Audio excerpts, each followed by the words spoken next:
In the meantime, we'll head over to the phone bridge to Josh with space.com.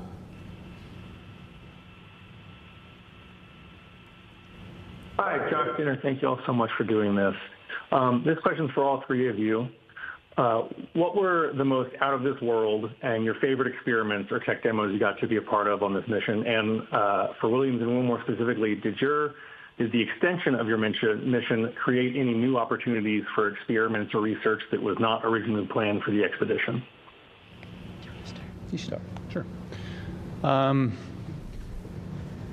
So while I was up there, we performed about 150 different experiments. Of those, the ones that you know the most about are the ones where you end up being one of the guinea pigs in the experiment. So there's about a dozen different experiments where we were doing things to me and seeing how my body adapted. Whether that was a vascular aging experiment where we're measuring how stiff my arteries get because life in space tends to manifest itself as accelerated aging, and so we can better understand how the human body responds to that and hopefully provide some treatments on the ground to help with problems that as you get older you encounter. How our immune system works. Did a whole study on the immune system and how my body was responding. Life on orbit tends to suppress the immune system, and why does that happen? We're trying to understand that so that we can help design better treatments on the ground, but also understand how we can support crews that go deeper into space on longer missions. Probably one of the most shocking experiments. Butch and Sunny got to watch me wire myself up to muscle stimulation pads and shock myself and trying to figure out how do we keep our muscles strong when we don't have access to all the equipment we have on the International Space Station, because as we go to the moon and on to Mars, that's a lot of extra mass, and if we can do it with smaller equipment, maybe that works. The side benefit of that is anybody that's been bedridden on the ground, that's also a treatment for how you can support somebody that's been kind of tied to a bed for a long period of time and help keep them healthy. So there's a benefit directly to the ground. That's three of them.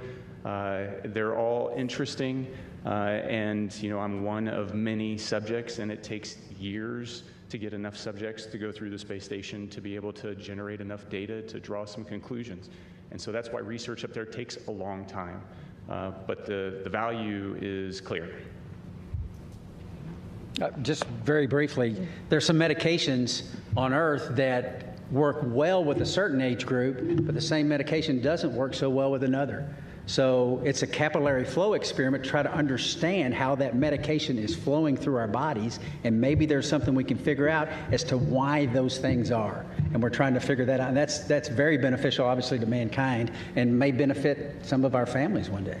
Yeah, and I just want to highlight some other science that's going on up there, because we have just an amazing person, Don Pettit, who's up on the space station getting ready to come home. And every day he's up to something and just trying to highlight what microgravity does and how it is, as well as amazing photography, which I'm sure a lot of you have probably seen out there. And the fact that he can take a picture of a red sprite or a blue jet and have a picture from the space station looking down on a lightning cloud is just incredible, and it enlightens all of us into what is actually going on in the universe. And that's just simply because he's curious.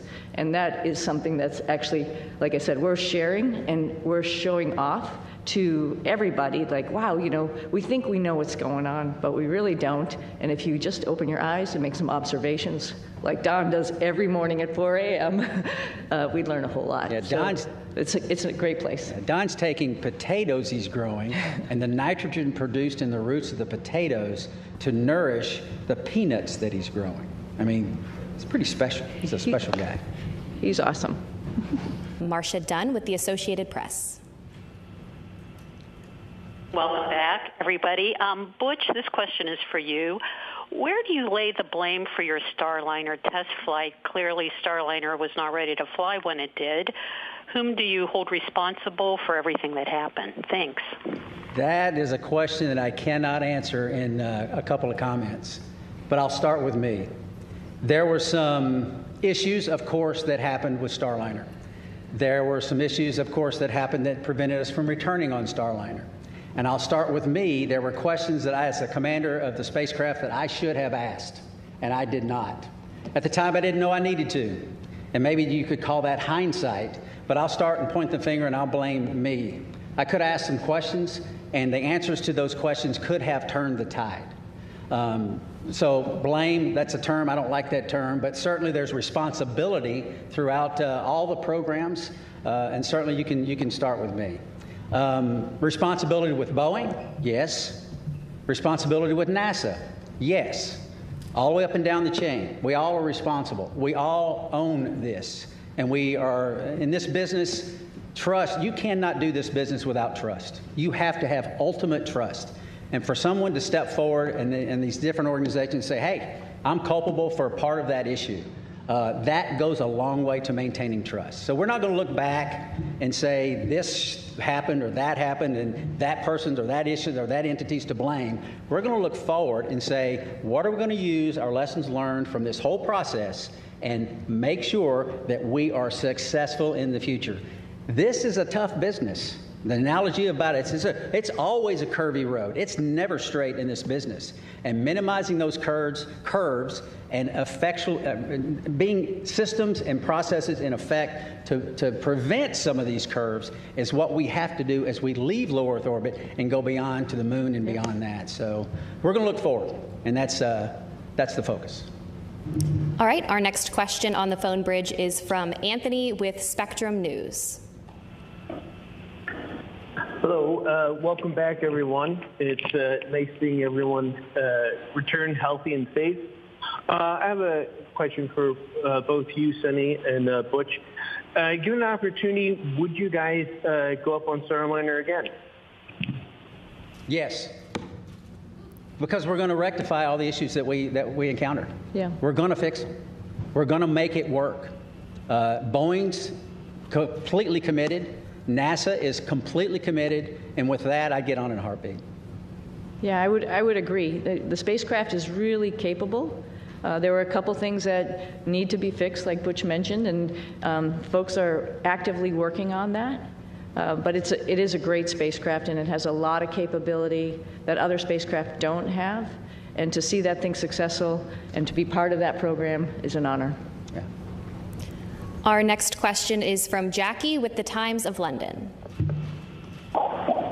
Yes, hello, and welcome back to Earth. I wondered about the stuck, stranded, marooned narrative, and to what extent were you aware of that narrative playing out around that down here, and has that been frustrating for you to have to address? Thank you. I'm sorry, that was a little garbled. The stuck maroons narrative. Oh, stuck maroon. Oh, the stuck maroon narrative. We heard about that. Yeah, we heard about that. Somebody mentioned that. We've said this before. We had a plan, right? The plan went way off for what we had planned, but because we're in human spaceflight, we prepare for any number of contingencies because this is a curvy road. You never know where it's going to go. We prepare for this. So we, as Sonny used the term, and it's a great term, we pivoted to all that training we did that we didn't think we needed to do, and a lot of people didn't think we needed to do, but we did it anyway, as we pivoted to this other preparation, and that is what makes human spaceflight, your human spaceflight program, special. It is hard, like I said, and preparing for any number of contingencies is what we do.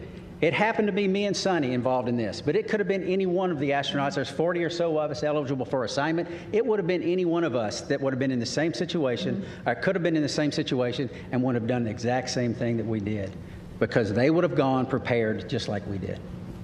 Yeah, and one addition to that, this is a lot bigger than Butch and myself, like we've talked about already. This is the International Space Station program, and there's a lot of wheels that are turning and wickets that we have to go through to get people up to the International Space Station to do all of the amazing science that we're doing up there. We recognize that, we know that, just like anybody else in the astronaut office, and we came, as Butch has mentioned before, prepared, and we were ready to do that pivot and be part of that bigger thing that's not just about us, knowing that everybody on the ground, there's a huge team of people, like I quickly mentioned in my quick thank you, but there's a huge group of people who are looking at the whole program and understanding how and what was the best time and way to get us back home. We knew that, and we were ready to wait until that decision was made, and that was fine. And I'll also add that we're grateful for people that, I don't think they were looking just at us when they make recommendations.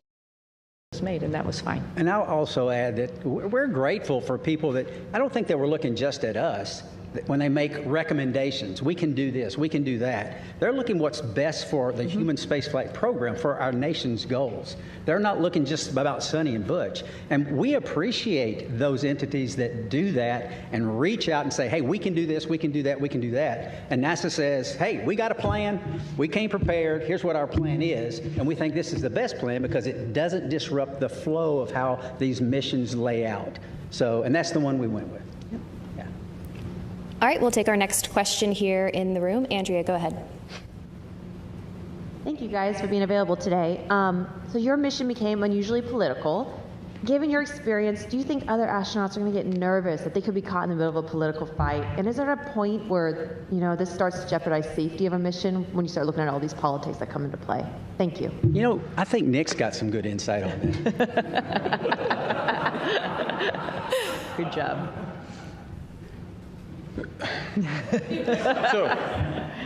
So the way I'd like to answer that is that when we're up there operating in space, you don't feel the politics, you don't feel any of that. It's focused strictly on mission. And you know, if I step back a little bit to the question before, Butch and Sunny talk up here, they make it sound like, you know, well, you know, everybody figured out what they could do with us. The reality is they are highly skilled, very technically competent, and it took everything I had on every day to keep up with them as they're moving along. So they were more than just gap fillers on the station. They were productive, pushing the station mission forward. And Sunny was the station commander, so she was calling the shots. So you get in that environment, that operational environment, the politics, they don't make it up there. We are working as a part of an international team that spans the globe and works with, you know, half a dozen mission control centers spread around the globe that are talking in multiple languages, and we just figure out how to make it happen. And that's the magic of human spaceflight, is that we can focus on something so positive that pulls people together. And we've been doing that for a long time. Yeah.